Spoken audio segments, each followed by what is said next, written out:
जीवन की fast paced दुनिया में जहां हर कोई सक्सेस और हैप्पीनेस की चेस में लगा रहता है, वहां अंदर की शांति पाना आसान नहीं होता। अमन, जो एक बिजी कॉर्पोरेट वर्कर है मुंबई में, अपनी दिन प्रतिदिन की रूटीन में उलझा रहता था। घर, ऑफिस, मीटिंग्स और ईमेल्स के बीच उसे एक ऐसी क्लैरिटी और काल्मनेस की तलाश थी जो उसकी रेस्टलेस माइंड को आराम दे सके। एक दिन मित्र के एडवाइस पर अमन ने एक डिफरेंट अप्रोच अपनाई, Vipassana meditation. Art of living by William heart की इंसाइट्स ने अमन को ये समझाया कि असली खुशी और सुकून बाहर की चीज़ों में नहीं, बल्कि हमारे अंदर की सोच और भावनाओं के तरीके में है। विपस्सना मेडिटेशन एक ऐसा टेक्निक है जिसमें हम अपने मन और बॉडी को ऑब्जर्व करते हैं, बिना किसी जजमेंट के। जैसे कि जब कोई डॉक्टर अपने पेशेंट को केयरफुली चेक करता है, वैसे ही हम अपने सेंसेशंस को ध्यान से महसूस करते हैं। इससे हमें पता चलता है कि जो भी फीलिंग्स आती हैं वो टेम्पोरेरी हैं, यानी समय के साथ बदलती रहती हैं। अमन ने महसूस किया कि जो परेशानियां और स्ट्रेस हम महसूस करते हैं वे हमारे सांसारिक अटैचमेंट्स और गलत बिलीव्स की वजह से आते हैं। आर्ट ऑफ लिविंग हमें सिखाता है कि कैसे हम इन अटैचमेंट्स को धीरे धीरे छोड़कर इनर पीस की तरफ बढ़ सकते हैं। विपासना एक ऐसी जर्नी है जो माइंड की कांस्टेंट चैटर को रोककर एक डीपर अवेयरनेस लेकर आती है, जिससे हम अपने जीवन की असली मीनिंग को समझ पाते हैं। अमन के लिए ये सिर्फ मेडिटेशन नहीं था, बल्कि एक नई लाइफ फिलॉसफी बन गई, जिसने उसकी नज़रों को खुला कर दिया। अब वह हर चैलेंज को एक अपॉर्चुनिटी मानता है और इंटरनल काल्मनेस के साथ आगे बढ़ता है। इससे पता चलता है कि असली आर्ट ऑफ लिविंग सिर्फ एक्सटर्नल सक्सेस नहीं, बल्कि अपने इनर सेल्फ को जानने और समझने में है। अभी आपका सफ़र शुरू हुआ है और आगे हम जानेंगे कि कैसे अमन ने विपस्सना की तकनीकों को दैनिक जीवन में लागू करके अपनी पूरी जिंदगी ही बदल दी। तो तैयार रहिए अगले चैप्टर के लिए। Number 2, understanding the nature of mind and suffering. Aman की कहानी वहीं से आगे बढ़ती है जहां उसने विपासना मेडिटेशन की शुरुआत की थी। अब अमन की लाइफ में एक नया चैलेंज आया, माइंड की रेस्टलेसनेस और बार बार आने वाली छोटी छोटी परेशानियां। कभी मोबाइल की रिंगटोन उसे इरिटेट कर देती, तो कभी ऑफिस में डेडलाइन की टेंशन उसे अनईजी बना देती थी। उसने सोचा, आखिर माइंड इतना हाइपर क्यों रहता है? The art of living by William heart ने अमन को दिखाया कि सफरिंग यानी दुख हमारे खुद के माइंड की रिएक्शंस की वजह से पैदा होता है। ये वो समय था जब अमन को समझ आया कि सफरिंग सिर्फ बड़ी बड़ी प्रॉब्लम से नहीं, बल्कि छोटी छोटी सिचुएशन से भी जन्म लेता है, जैसे किसी फ्रेंड की बात दिल पर लेना या एक बैड कमेंट से हर्ट हो जाना। विपासना बताता है कि हमारा माइंड हमेशा कोई ना कोई रिएक्शन देता है, या तो किसी चीज़ को पसंद करता है या फिर नापसंद। लाइक और डिसलाइक की ऐसी जर्नी अटैचमेंट और एवर्जन का गेम प्ले होती रहती है। अमन ने जाना कि जितना ज़्यादा वह माइंड की इन ऑटोमेटिक रिएक्शन से जुड़ा रहेगा, उतना ही ज़्यादा वह दुख अनुभव करेगा। बुद्धा का मैसेज साफ था, दुख से बचने के लिए रिएक्शंस का चेन तोड़ना होगा। माइंड को ऑब्जर्व करो, जैसे कोई मित्र करीने से अपने मूवी कलेक्शन को देखता है, वैसे ही अपनी फीलिंग्स, थॉट्स और सेंसेशंस को देखो, बिना किसी जजमेंट के।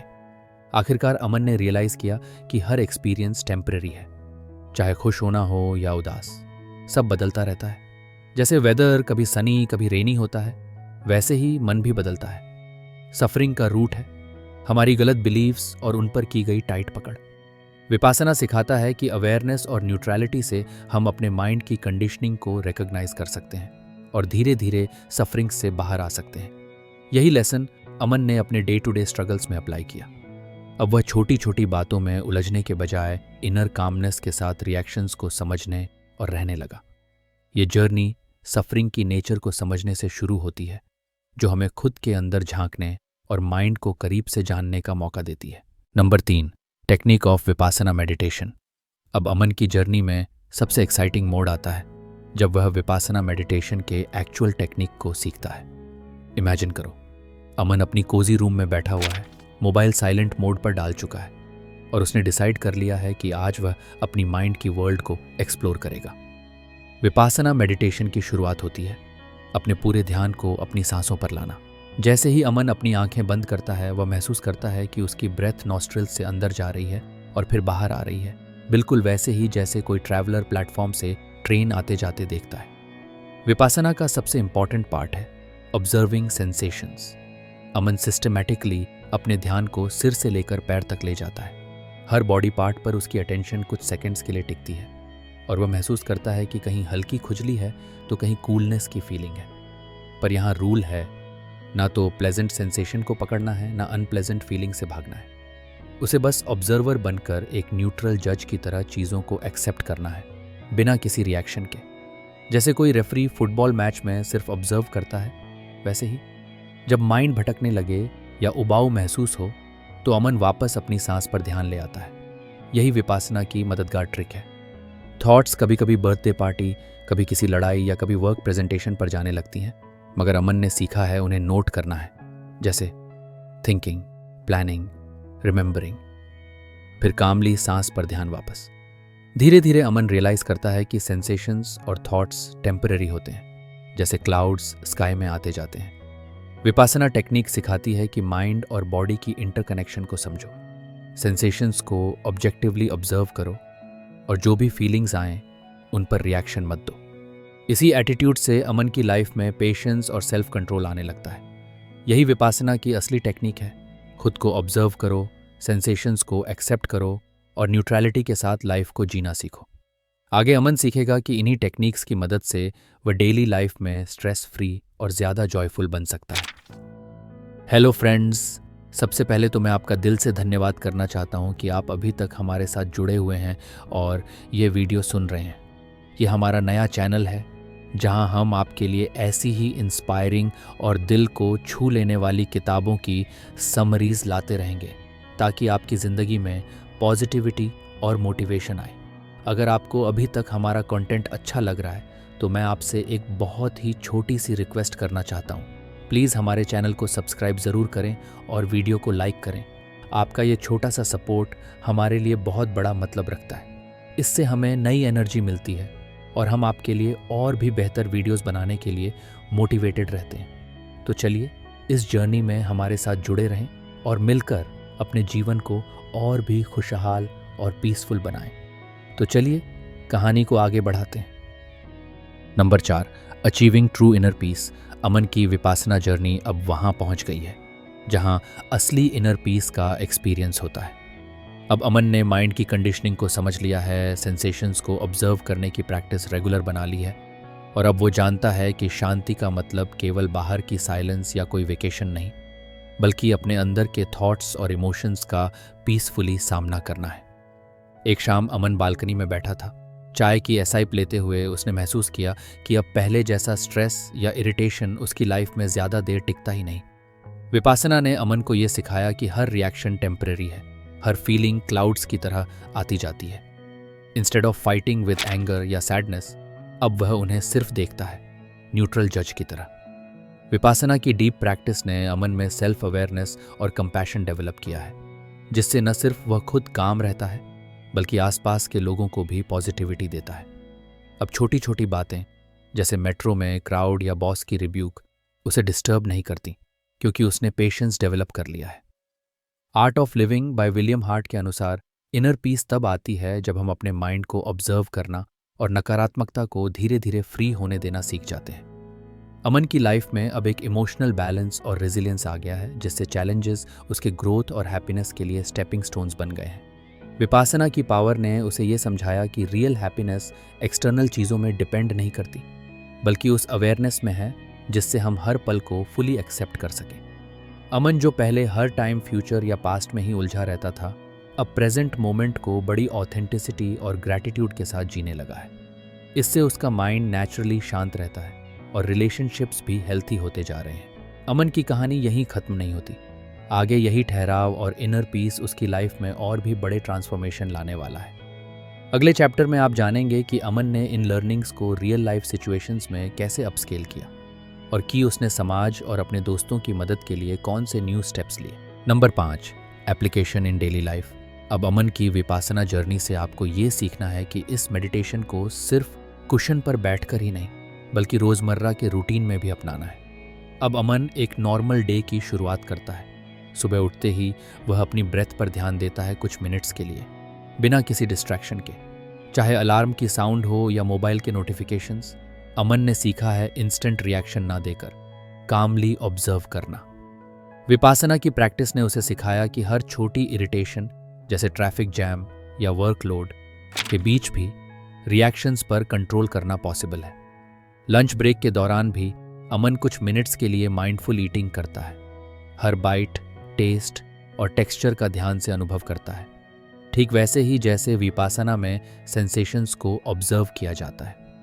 ऑफिस में जब कभी कोई कॉलीग छोटे छोटे इश्यूज रेस करता है या बॉस प्रेशर डालते हैं, अमन अब पहले की तरह फ्रस्ट्रेटेड नहीं होता। अब वह एक न्यूट्रल जज बनकर अपने इमोशंस और थॉट्स को देखता है, जिससे आर्ग्यूमेंट्स और स्ट्रेस को कामली हैंडल कर पाता है। घर पर फैमिली के साथ भी जब कोई क्लैश की सिचुएशन आ जाए तो अमन विपासना टेक्निक यूज करता है। डीप ब्रेथ लेता है, सिचुएशन को ऑब्जर्व करता है और इम्पल्सिव रिएक्शन के बजाय थॉटफुल रिस्पॉन्स देता है। ऐसा करते करते अमन की रिलेशनशिप्स भी पहले से स्ट्रांग और हार्मोनियस हो चुकी हैं। Now even in weekend parties और सोशल गैदरिंग्स वह अपने माइंड की ऑब्जर्वेशन से कॉन्शियस रहता है, जिससे अननेसेसरी नेगेटिविटी से खुद को बचा लेता है। विपासना की सबसे इंपॉर्टेंट लर्निंग यही है, हर मोमेंट अवेयरनेस और सहनशीलता को रोज की लाइफ में यूज करना। पुरानी आदतें और ऑटोमेटिक रिएक्शंस धीरे धीरे बदलने लगती हैं और पीस, कंपैशन, पेशेंस लाइफ का हिस्सा बन जाती है। Art of living by William heart के अनुसार विपासना प्रैक्टिस डेली लाइफ में एक नया नज़रिया, डिसिप्लिन और स्टेडी हैप्पीनेस लाती है, जो सिर्फ मेडिटेशन कुशन की बाउंड्री तक सीमित नहीं है बल्कि पूरी लाइफ में दिखाई देती है। Number 6, transformational outcomes and final chapter.